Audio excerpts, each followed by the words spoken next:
Bismillahirrahmanirrahim. Assalamualaikum warahmatullahi wabarakatuh.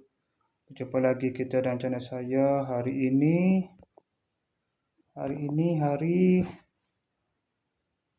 Sabtu 28 Februari 2026 Masihi bersamaan dengan 10 Ramadan 1447 Hijriah. Sekarang ni pukul 6.50 petang. Seperti biasa, video daily report kita untuk hari ini. Hari ini hari kedua saya tak pergi ke bazar lah. Ni pukul 50 dah ni. Nampak waktu ni. Malam tadi dan malam tadi juga malam kedua juga lah saya tak tidur betul-betul. Dua malam betul-betul lah tak tidur. Malam tadi malam kedua.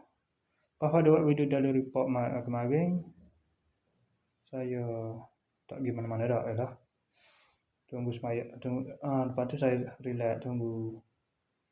Lepas tu itu ajak. Apa ni? Tak kira ajak pergi tu. Pergi iftar di Pondok Tafiz An-Nur. Besok. Di Alu Belangor lah. Iftar. Lepas tu saya tak. Lepas tu ada makan kali bola singgah itu lah. Saya dengan adik saya lah mak minggu pergi sekali 3 kali. Lepas sudah balik tu semaya maghrib di sana lah di Masjid Siti Khatijah tu, masjid di dalam pondok tu. Lepas tu terus balik ke rumah ni. Duduk tak ada lama masuk waktu isyak. Saya tu terus bergegas pergi ke masjid untuk sembahyang isyak dan juga sembahyang sunat tarawih, solat sunat tarawih Jumaat. Untuk 10 malam betul tu alhamdulillah tak itu lagi. Malam ke-11 insya-Allah lah malam ke-11 ni saya akan pergi pula lah. Insya-Allah full dah. InsyaAllah full. Visi saya insyaAllah akan berjaya lah. Untuk tarawih full. Termasuklah malam raya tu. Pergi ke masjid. Okay. Mari isyak di masjid dah. Sama-sama takbir raya pada malam raya nantilah.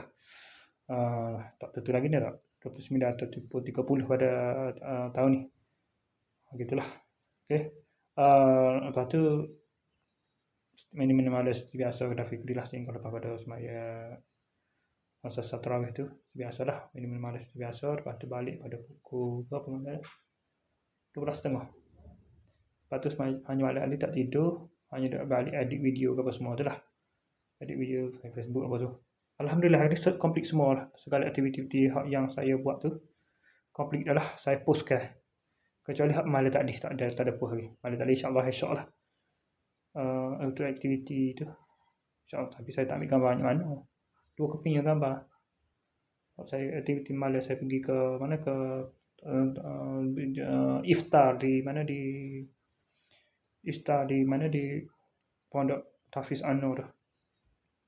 Saya pun tak dapat lagi go to poster dia tu. Kalau saya masuk dalam WhatsApp, tak kira kata dalam WhatsApp tak apalah. Saya akan post lewat sikit lah, mungkin ada esok lah, pagi esok insya-Allah. Okey. Cuma semua aktiviti peribadi saya settle lah dah. Apa ni bos. Kemarin dengan gini saya selesai. Balik duduk tangguh.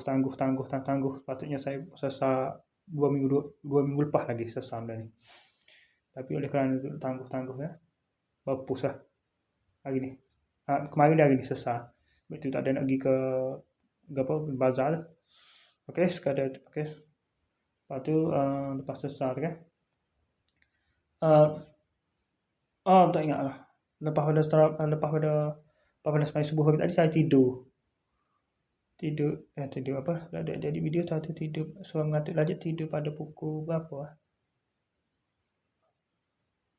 lepas subuh tu dah ada pukul 9 berapa ke 9 pukul 8 ada pukul 9 tidur bangun pula pada pukul 1 kejap bangun pula sekejap pada mengatuk sambung tidur balik bangun pula pada 2.40 2.24 petang. Bangun mandi sembahyang Zuhur, kemudian tak tidur lah. Sembahyang Asar dalam pukul balik sangat dulu main Facebook ni kan. Sembahyang Asar dalam pukul 6.30 ni main Asar dan 50 saat ni terus buat video ni. Okey, saya sekadar saja untuk sesi video daily report kita untuk hari ini. Assalamualaikum, jumpa lagi. Bye.